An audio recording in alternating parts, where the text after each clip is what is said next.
I guess Marty did a great job, putting all together all these years of explaining the bike park and where it's come from.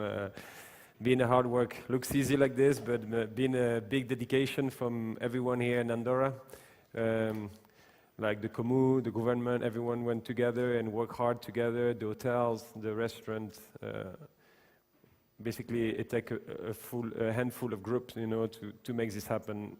If anyone was working together, this bike park will be the same, you know. Then now we're going to talk about a different side of east of Europe, like the development of mountain biking as well.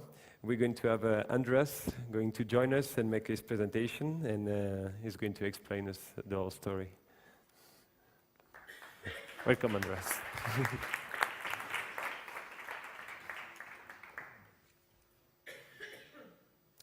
So first of all, I would like to greet everyone here also in my name, and thanks for the opportunity to present the potential of mountain biking and its tourism products in the Eastern Europe.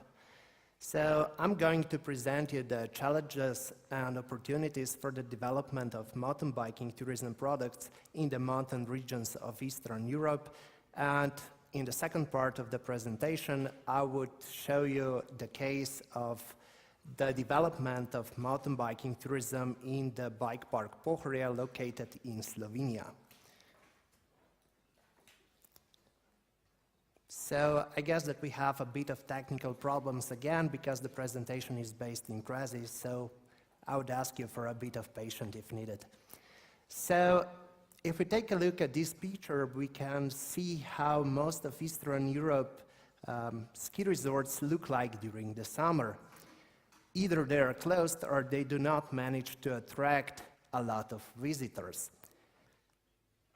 During this winter, which is the main focus of ski resorts, it's not a problem for them to attract large masses of visitors.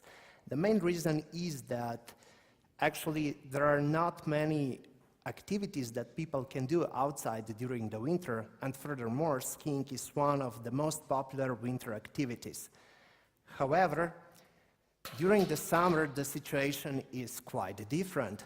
There are a lot of activities that people can do outside, and they do not have to go to ski resort to perform those activities. So that makes really hard for the ski resort to attract the visitors to the resort itself during the summer. However, during the last couple of years, we could witness the trend away from mass tourism to more individual and special interest tourism. So I'm just waiting on the next slide, thank you. So actually, adventure tourism is one of the fastest growing segments in the tourism sector, and mountain regions are actually the playground for that kind of tourism. So furthermore, my personal belief is that ski resorts and mountainous regions should take advantage of unique assets that they have. One of such unique assets are for sure the ski lifts that are more or less limited only to the ski resorts and mountainous regions. So there is a big opportunity to develop unique activities based on that kind of infrastructure. So now I'll tell you a bit about mountain biking itself. Some facts were already explained by my colleagues, but I will just add some basic facts.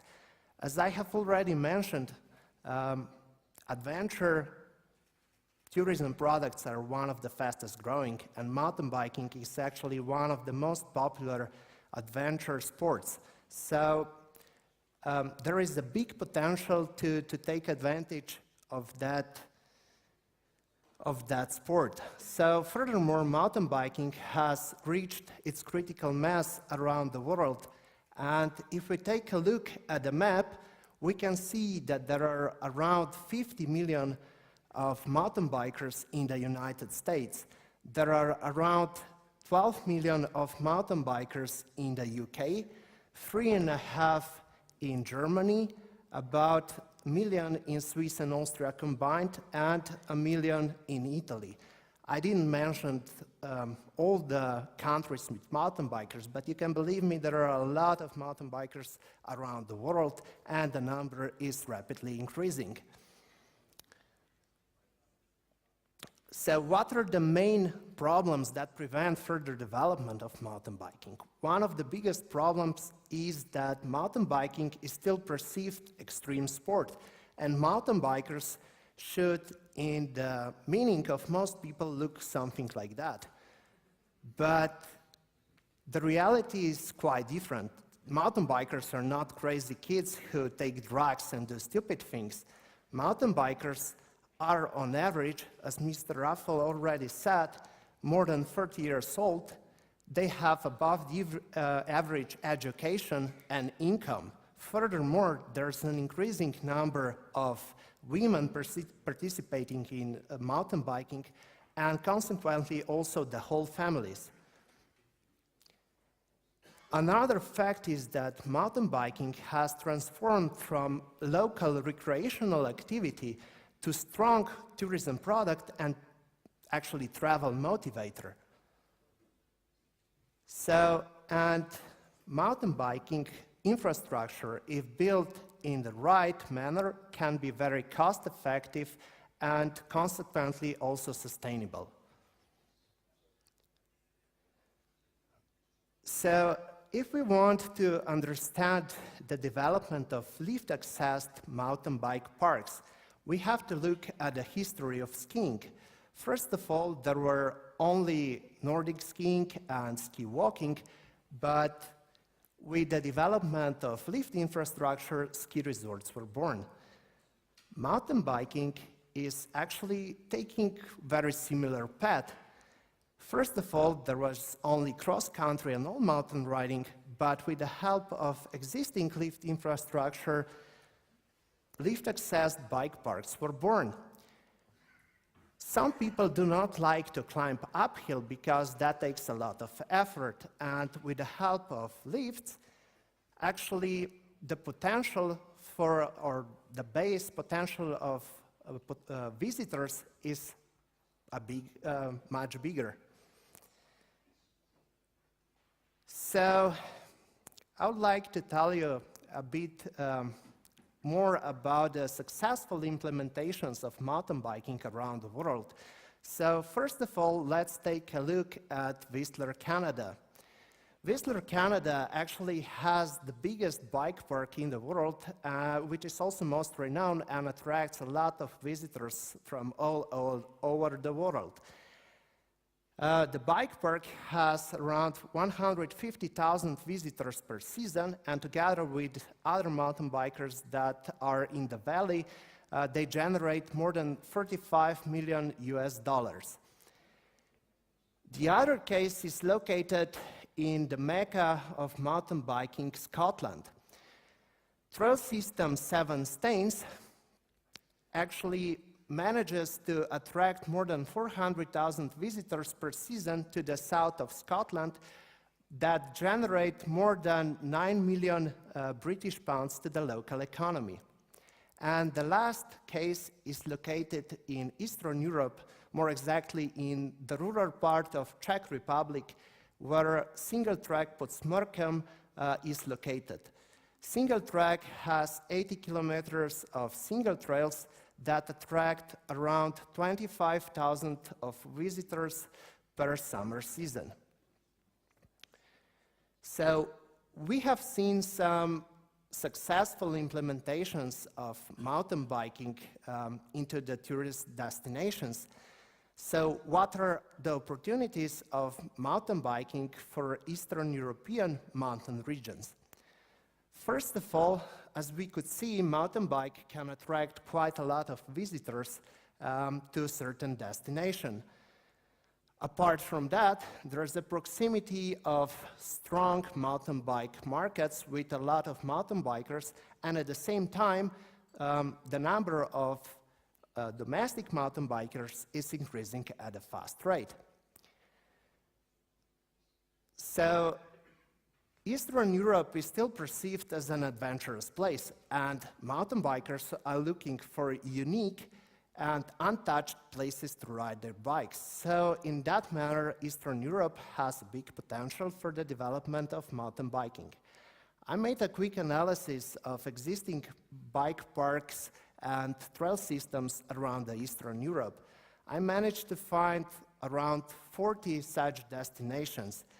However, one of the problems is that only a few of them are really profitable and manage to attract enough visitors. So I tried to find out why they're not as successful as they could be.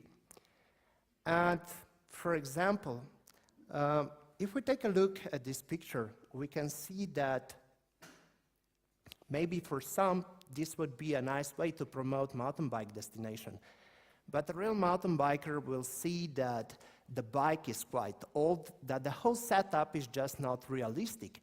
And in my personal belief, the real mountain bikers will not go to certain destination because of that kind of promotional materials.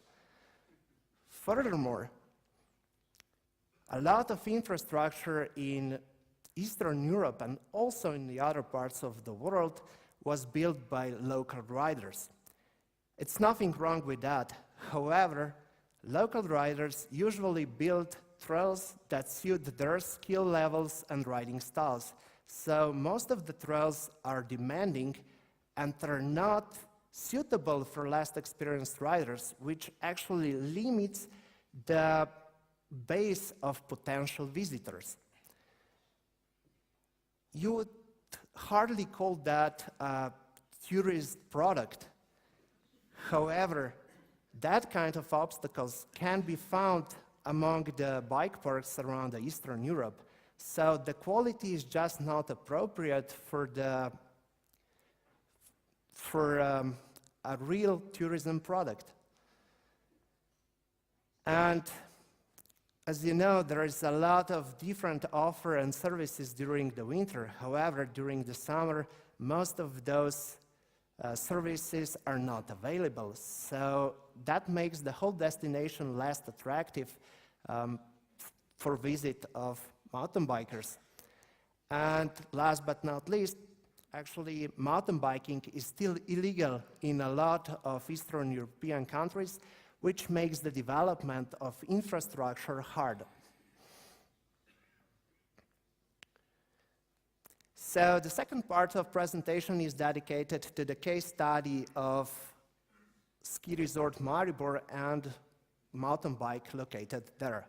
If we take a look at the map, we can see that Maribor is located close to the capital of Croatia, Zagreb, close to the second largest Austrian city, Graz, and nearby the capital of Austria, Vienna, and capital of Hungary, Budapest.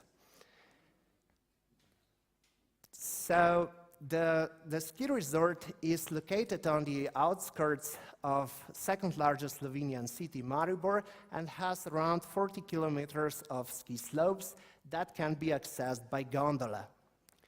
Furthermore, Maribor is most famous for hosting a Women's World Cup ski race called Golden Fox. However, during the last couple of years, there is not much snow in ski resort Maribor due to the low altitude of the resort itself, and consequently the resort struggles to survive.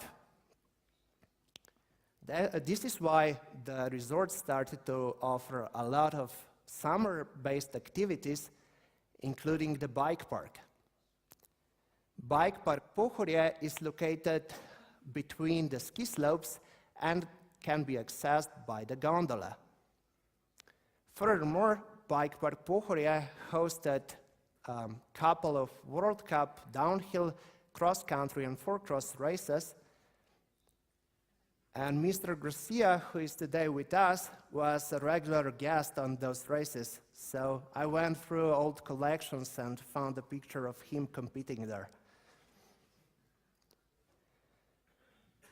Bike Park Pohorje is also in co-branding partnership with one of the leading manufacturers of mountain bike, and is a member of Gravity Consortium that unites 11 European bike parks with the same ticket. The bike parks in the Gravity Consortium are located mainly in Austria, however also in Slovenia, Czech Republic and Germany. So if we compare the performance of Bike Park Pohorje with other members of Gravity Consortium, we can see that actually Bike Park Pohorje manages to attract most of Gravity card holders among all the members of that consortium. Not everything is so bright, and Austrian bike parks invest a lot of money and resources into the development of their bike parks. So why is actually Bike Park Pohorje performing that well? The fact is that in the region where Bike Park Pohorje is located, there are not many competitors.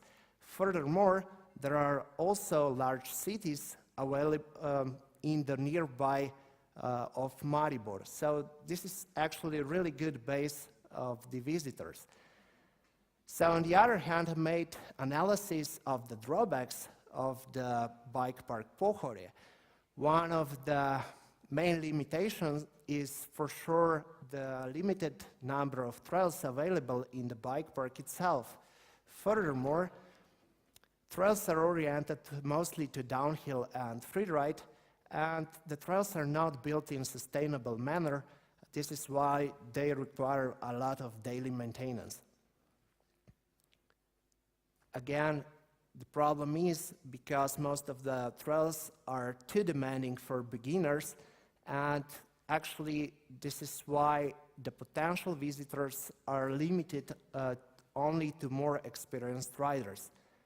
Furthermore, focus is, as I have already mentioned, on downhill and freeride, so there are not many chances to ride for example, cross-country, all-mountain and other mountain bikers.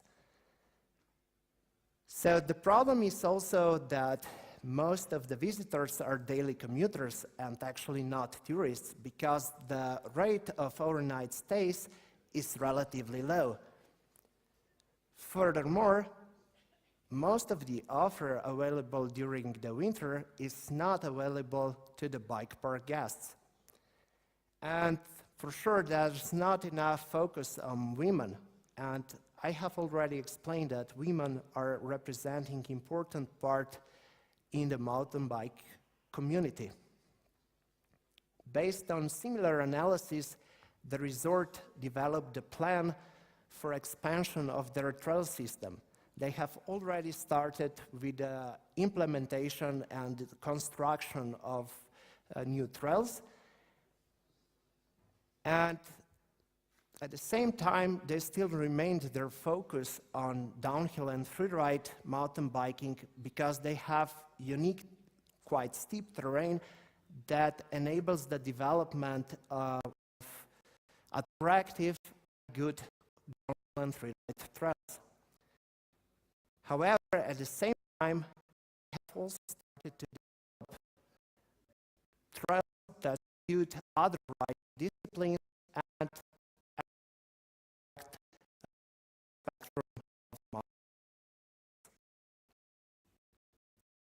also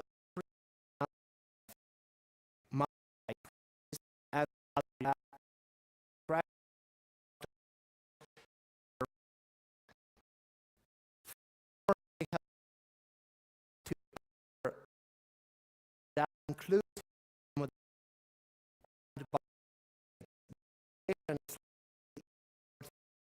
and include accommodation on the time they have also increased their efforts in marketing and are of social media. So if we take a look at the results actually next. Further, what is more important is that the number of passes of mountain bikers actually already outnumbered the number of passes of hikers, and that the number of passes of mountain bikers in combination with hikers outnumbered the number of passers of skiers during the winter season. As we can see from the graph, most of the visitors are coming from foreign countries, not only Austria, but also from more remote countries. So what are the drawbacks that prevents further development of the bike park Pohorje? One of the main problems is for sure that mountain biking is still illegal in Slovenia, so it's really hard to get all the documentation for the development of new trails. Apart from that, there is not much support or understanding from the side of local community. Local communities still didn't recognize the potential of mountain biking, and they do not support the further development of it. Connected with this is also the lack of funds. Mountain bike park still struggles to get enough funds for further development and expansion. And as the bike park is located close to the city, there are many other users of the same environment, especially hikers. So there are quite a lot of conflicts between mountain bikers and hikers. So based on theoretical backgrounds and my experiences, I prepared some guidelines for mountain biking tourism development for the mountain regions of Eastern Europe and also for the rest of the world. The most important thing is actually to engage all the stakeholders and the local community. Only then mountain biking tourism products will be really successful. Furthermore, ski resorts like to compete with the overall length of the trails or ski slopes, and the same can be evident also with the bike parks. Ski resorts usually like to compete with the overall length of the mountain biking trails instead of their quality. We should not forget that actually the trails are the main motivator to visit certain destination, so the quality should be a top priority. Furthermore, the ski resorts or destinations that can offer trails for different riding styles and skill levels are actually able to attract more visitors than destinations that are focused on only one riding discipline or skill level. Furthermore, destinations should make it easy for mountain bikers to access certain destinations, so they should organize bike-friendly public transportation. Apart from that, they should also provide mountain bike-specific services such as bike rental, bike shops, and so on. And at the same time, they should also adapt other services to be mountain bike friendly and suit their needs and requirements. So mountain bikers like to tell their riding stories. So destinations should make sure that they offer them a place where they could share and tell their riding stories and hang around with their colleagues. Branding will become one of the most important competitive advantages. There are a lot of new mountain biking destinations, and the competition is getting more and more strict. So brands would actually take apart best mountain bike parks or destinations out of the offer on the market. So the communication is for sure really important. However, destinations should make sure that they use the language of the mountain bikers, and they should also depict their lifestyles. And for sure, events draw a lot of attention, a lot of media, connection with local heroes and riders is also really important. Also connections with mountain bike celebrities like Cedric draws a lot of media attention and new visitors. And for sure, co-branding with leading mountain bike brands is also really beneficial. So in the end, the destination should always ask their visitors what they want, and based on that, they should adapt or add new offer to their destinations. So if destinations will work according to those simple guidelines, they will not only have crowds during the winter, like the one on this picture, but also crowds during the summer, like on this picture. So, thank you for your attention. If you will have any questions, please feel free to participate in the discussion that will follow, or send me an email on the following address.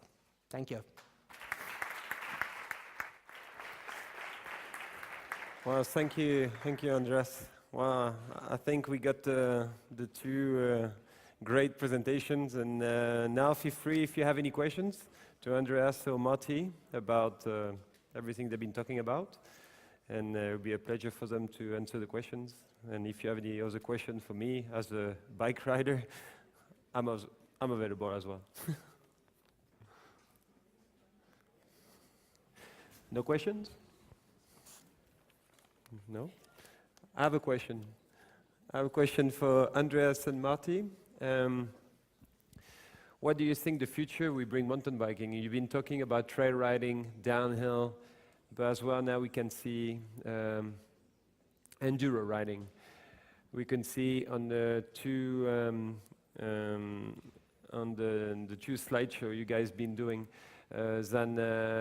people between 30 to 39 years old coming to ride, and obviously they come with family, and like you say, a lot more people now that just don't come in the bike park just to ride downhill, but they come in the bike park as well to do fitness, like to climb a little bit, do some easy trail or adapted trail. Like we find out this as well with Marty in the last couple of years, and obviously women's a big deal for us, because we want to have the women, starting to do mountain biking. We need to have those easy trails and a mountain bike school. And what do you think? And do you think enduro riding we come to the bike park as well, to enjoy the trails, and all this, will we stay maybe outside more close to the city?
Practicar cross-country, no? Una de les modalitats del mountain bike.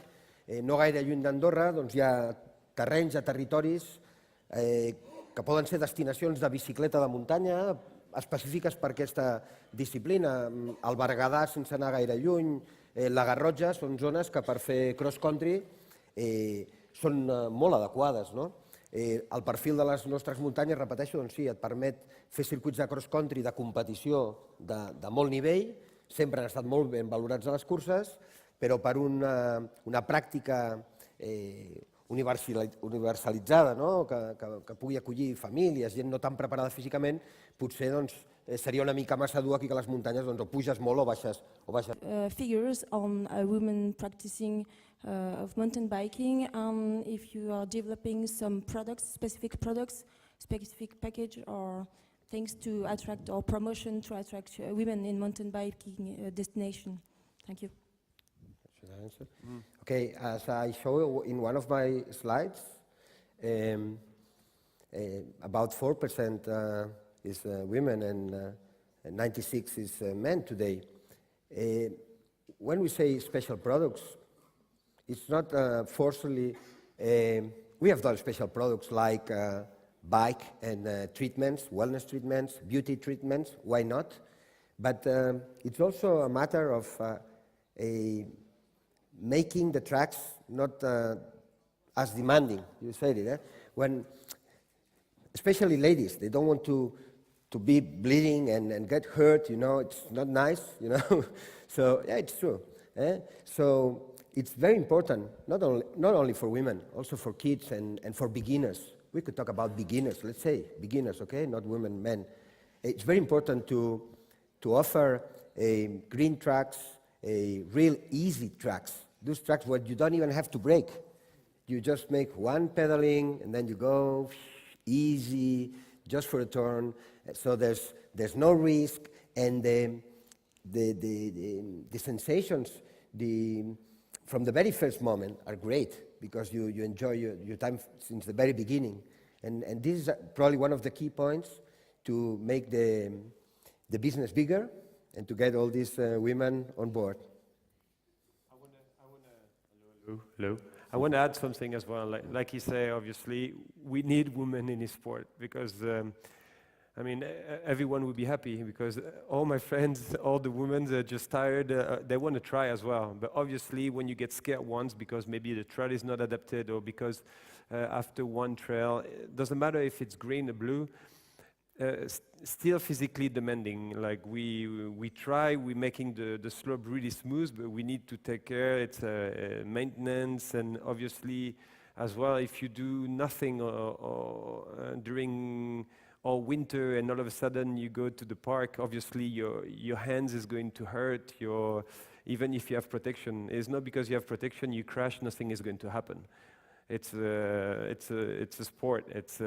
But I bring a couple years ago a group of 10 women who never ride bike before, never. And I was quite scared. And they work in Hollywood. I did this for a sponsor, for Oakley, and they asked me to bring those ladies into and I couldn't believe how happy they was. They never ride bikes, and they were so happy. That's why now I bring them to a trail. It was really adapted. It was green. It was just like some little jumps. And but the feeling you have on the bike, you can be a woman, a kid, or whatever. The feeling on the bike is just unbelievable. It's amazing. If you try once, I met only few people who don't like biking. If they don't like biking, it's maybe they got scared, or people brings them to the wrong direction or to the wrong trail. But that's why now as well in Valnor we have a mountain bike school, because we need to bring those people to the right direction right away. If not, it's people we're going to lose, and we don't want to lose those people who have a bad experience. And I think women in the future should be more and more involved into this, and we're going to try to push as well, because it's obviously for bikers it's nice to see women in the line, obviously.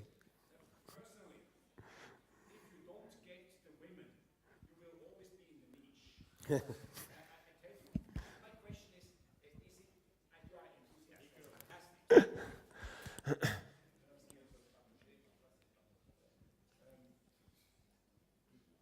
If you want, do you think really, Mr. Raffermati, Yep. that, or Mr. Zigon, the last picture you showed, as many bikers as skiers? That was your wish? No.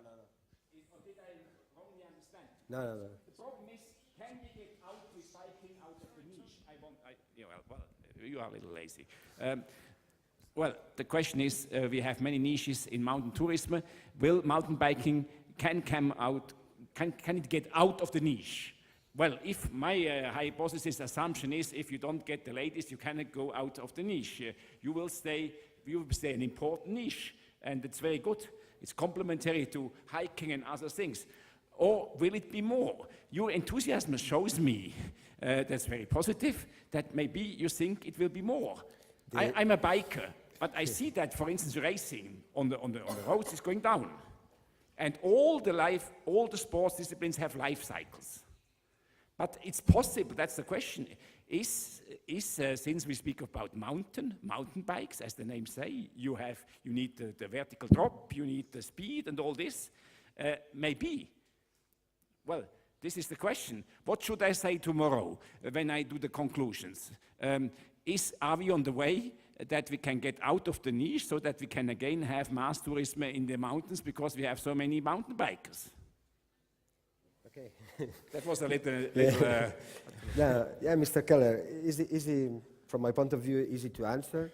It will never get, and I said in my presentation, as big as skiing because there are some limitations, and limitations on the tracks and the mountains, and there are some limitations. But there's still a long way to grow. Already today, it's truth, and you have the proof very close to here in La Massana. Ask whomever you want to ask in La Massana, in the petrol station, at a bar, in a hotel, front desk, in the supermarket, not only in the specialized places. Ask them about mountain biking in summer. For the resort, for the commune, it's a big effort. But it pays itself. I mean, you don't make big money out of it, but it works, okay? You can pay the bills. But for the community, it generates a lot. La Massana, years ago in summertime, was, let's say, not dead, but asleep, as many other places in the mountain destinations. Today, La Massana in summertime is alive. And it's not only me saying that, you can ask whomever you want in La Massana. So it's already truth, something we can touch. Of course, it is still a niche. Yes, it's a niche. Even in Whistler, we always use Whistler as an example. The bike park is only a part of the full thing they are offering in summer. The success of Whistler as summer destinations is putting together the more than 18 holes golf courses they have, all the lakes, all the mountains, all the trails, the sea-to-sky trails. It's a full product. So today we are focusing on mountain bike because, as I said, we see that mountain bike has this capacity of attracting people from far away, which is already a lot for a mountain destination in summer. Seeing that people from Russia or from Israel or from the UK are coming into Andorra for enjoying your bike park, it's great, you know. And there's still, of course, there's still a lot of work to do. As I think that we still have to develop more introduction tracks, more green tracks, and of course making more deals with whatever means kids and ladies. But it's a niche. It might be forever a niche, but it's going to be a big one. Oui. Yeah. That's my opinion, Peter. Oui, donc Gilles Chapas, coordination montagne. Juste, peut-être ça peut interagir avec la question que vous évoquiez. Vous avez donc présenté les bike parks, le développement des bike parks. Personne n'a parlé jusqu'à maintenant des potentialités peut-être offertes par le VTT électrique. Je voulais savoir si c'était quelque chose que vous preniez en compte, puisque ça peut permettre de faciliter l'entrée dans la pratique. Ça peut permettre justement à un public féminin de pratiquer en évitant l'écueil de l'effort physique. Ça peut permettre à des pratiquants un peu âgés de poursuivre leur pratique. Et ça permet aussi de se dégager un petit peu de la contrainte des remontées mécaniques. Donc je voulais savoir si pour vous c'était quelque chose que vous exploriez. En France, c'est quelque chose qui est en train de se développer très fort, notamment dans les Alpes. Je voulais savoir si dans les Pyrénées ou en Slovénie ou ailleurs, c'était aussi quelque chose sur lequel vous travaillez. Je peux répondre un petit peu, je pense. Tu vas mieux répondre en français. Ton français, c'est mieux que le mien. Hein? Ouais. Enfin, je sais pas. Non, tu parles bien. Allez, attaque, Cédric. Le vélo électrique, très bien. Je pense que c'est une superbe idée. Après, il faut que ça reste quand même... Faire attention. Un VTT aujourd'hui avec un support électrique, ça pèse pas 10 kg. Ça pèse 20 à 30 kg. Donc, faut faire attention. C'est vrai qu'il y a des vélos qui sont adaptés maintenant pour la descente. Avec ces moteurs électriques, oui, c'est bien. On peut monter, on n'a pas besoin d'utiliser le télécabine, je suis d'accord.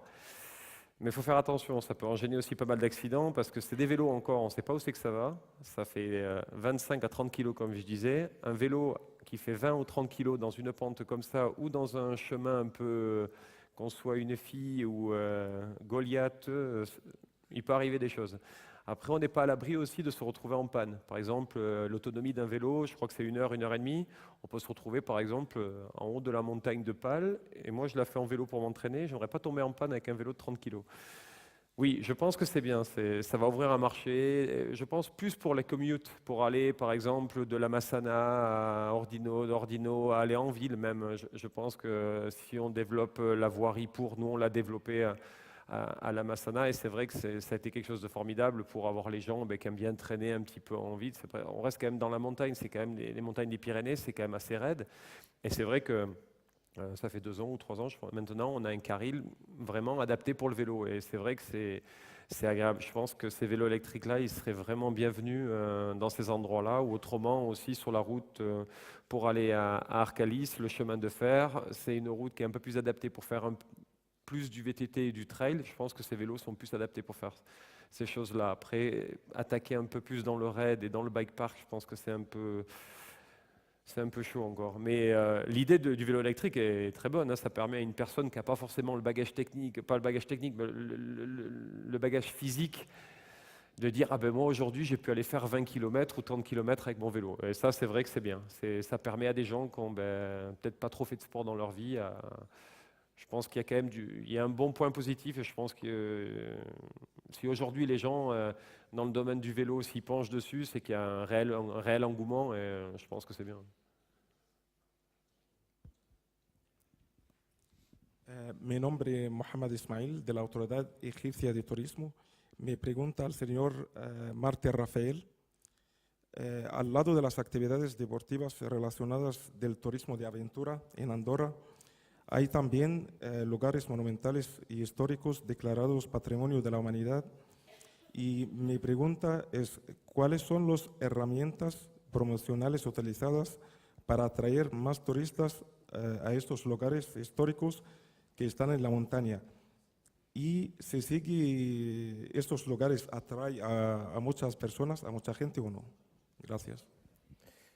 Bueno, esta pregunta probablemente se la responderán mejor mañana los responsables de Andorra Turismo, Betín Butzacu, el director gerente que participará durante la mañana en uno de los paneles.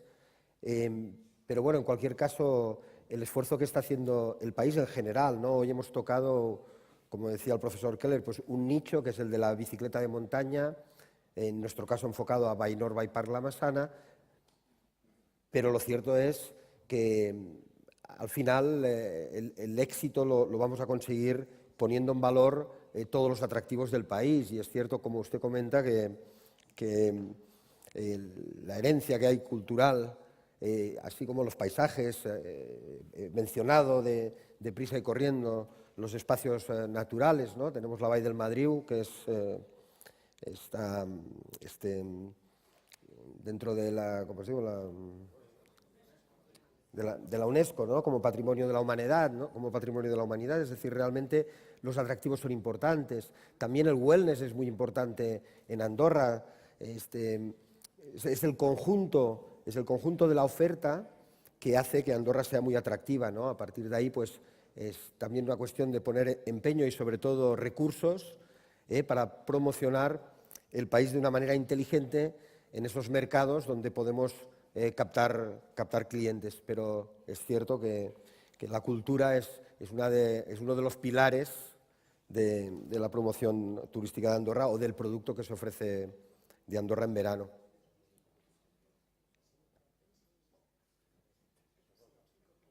Sí. Pues mira, vas a tener una respuesta. La cónsul de Andorra la Vella va a responderte también. Sí, en relación al territorio que tenemos en Andorra, la Vall del Madriu, Perafita, Claró, que ha sido declarado Patrimonio Cultural de la Humanidad por la UNESCO, este territorio forma parte de 4 parroquias que llamamos aquí y se gestiona a través de una comisión formada por los 4 alcaldes de las 4 zonas territoriales. Actualmente ha habido problemas para establecer el plan de gestión, se trabaja en base a un plan de gestión y actualmente se está implementando lo que es el centro de interpretación de la Vall del Madriu, Perafita, Claró. Tenemos un problema de acceso que se ha comentado también esta mañana en un momento dado, que precisamente el camino que conduce a este valle forma parte del territorio de la declaración de patrimonio cultural y no se pueden hacer accesos rodados. Es un acceso, se tiene solo que practicar a pie. Bueno, todo esto nos está llevando, lo comento así por encima, porque estamos de momento trabajando para que cuando realmente lancemos a nivel promocional todo este valle, tengamos los estudios de impacto, la presión que puede soportar el valle a nivel de visitantes y qué medios para acceder al valle puede haber, porque también es cierto que existe un turismo que se mueve para visitar precisamente los espacios declarados Patrimonio Cultural por la UNESCO. Actualmente no hay un plan concreto de promoción del valle porque se está trabajando en ello, porque hay que tener muy en cuenta todos estos requisitos de presión que puede soportar el valle, accesos como tienen que ser y de momento se está trabajando en ello, pero es cierto que también a través de la web y de Andorra Turismo es una de las ofertas que se están planteando poder lanzar pronto. Todavía no lo tenemos.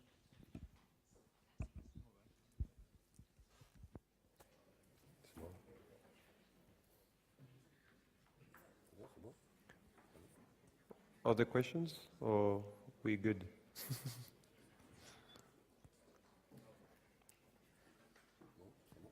Voilà. Thank you, everyone. Thank you, Marty. Thank you, Andres.